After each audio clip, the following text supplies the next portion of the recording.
welcome back to Slated for More. Today we are going to be talking about tools and equipment. So why don't you reintroduce yourself and tell us where we can find you, and then let's start out with the camera that you use currently. Okay, so I'm Austin Shaw. I'm a photographer. You can find me on Instagram at Austin Shaw Photography and Facebook at Austin J. Shaw Photography. Okay, and what camera do you use? So I use currently the 7D Mark II, and it's a Canon camera. And it's mostly just for people who are experienced and know how all the settings of a camera, because there's not many automatic settings on it. Okay, and was that the first camera you started out with? No, I started out with the Canon T3i, which is the Rebel series, which is easier to people who don't really know cameras that well, because there's a lot more automatic settings. I switched up to a newer version of the Rebel, the T6i, and then I transitioned to the 7D Mark II. And what do you see as the big difference in the results of your photos between that entry-level camera that you started out with and the one you're using now? Well, to start off with, when I started using the T3i, when I got it, it was my dad's old one that he didn't use, and it was old for its time, so the pictures weren't as clear. But with the 7D Mark II, the pictures are a lot more clear, and the settings, I can mess with a lot more manual settings so I can get it how I want. So the lighting and everything is good. Right.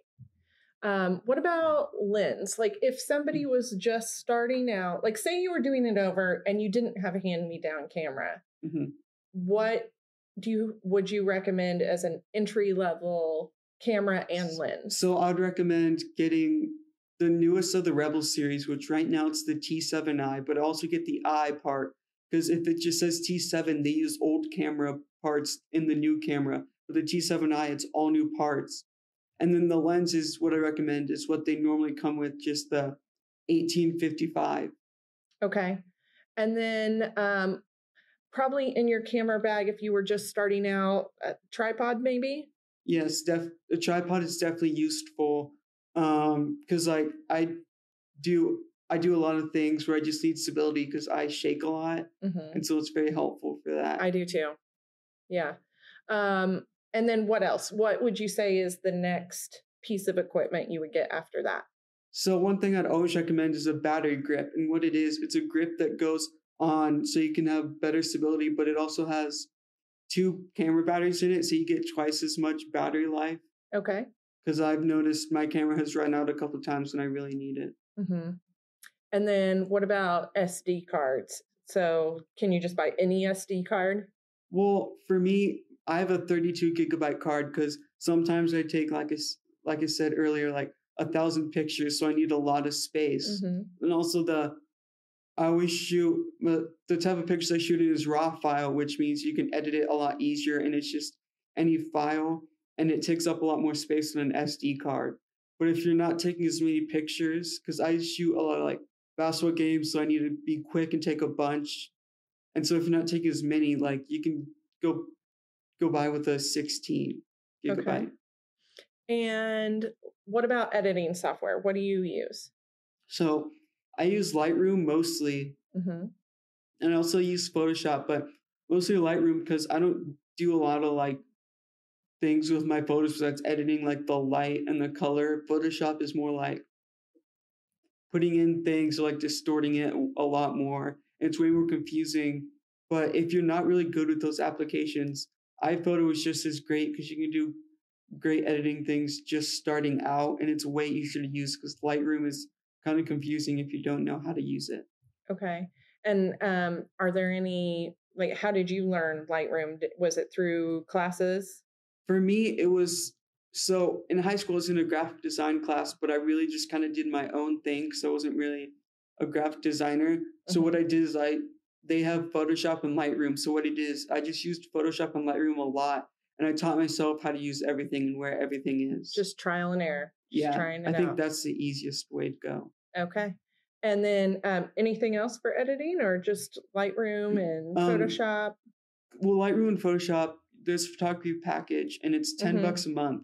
But there's an app that I found that is free, and it's free because people donate money and they can make it better. And it's a Photoshop. It's like Photoshop, and it's called GIMP, GIMP. Okay. and it does cool things just like Photoshop, but it's free if you can't afford the $10 a month or you don't want to pay it. Mm-hmm. Okay. What else? Like, how do you, if you are paid for photography, how are you giving your clients a gallery to choose photos from, or are you just giving them all the digital files? How does that work? So what I normally do is if I do like a photo shoot session for someone, I'll just take their pictures and then I choose the best ones and then I edit them and send them out. But like I had a client who wanted me to send just the raw files with no editing to them. Mm-hmm. So I sent them those, but then I also sent them my edited versions Mm-hmm. for what I would do with them. Mm-hmm. So I always send how I edit them and then the original files, just so if they want to edit them themselves or add their own filters, they can.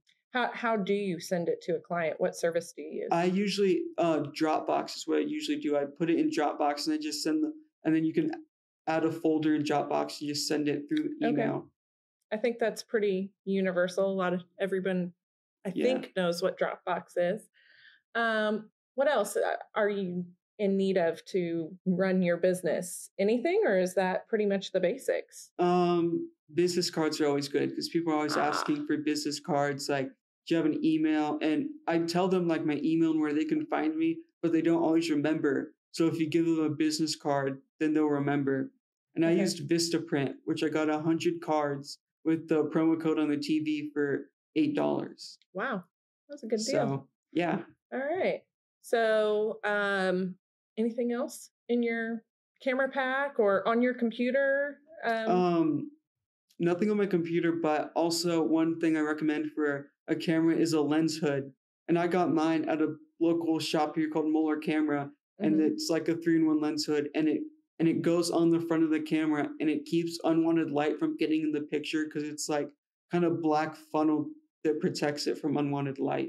Okay. And they're not very expensive. You get one so you can add on and just screw on the lens. Okay.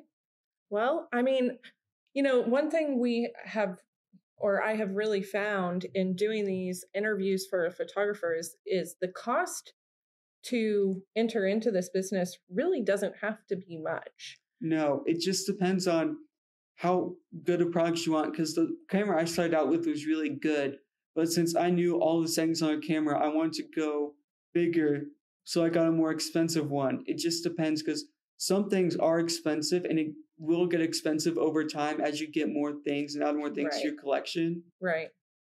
But it's still not as cheap as people think it should be. What's the next piece of equipment that you're like dying to buy that you just haven't pulled the trigger on yet? It's I want a 10 to 22 millimeter wide angle lens. And why I haven't pulled the trigger is because getting that lens brand new is $600. Yeah. So I'm hoping Santa will come through this year on Christmas. One thing that one of my expert photographer interviews said was there are Facebook groups where photographers who have been doing it a long time are selling off some of their equipment. Maybe you could find one in one of those. Yeah, because there's always used stuff you can find. The risk with that is how good is it and how much is it? Because people will pay a lot for camera stuff, even if it's used, and you could be getting like scammed. So you just need to watch out and be careful on some sites that you use. Right. Okay. Well, I think you heard it here. It is not that hard to get started. However, that you do need to study your craft, practice a lot.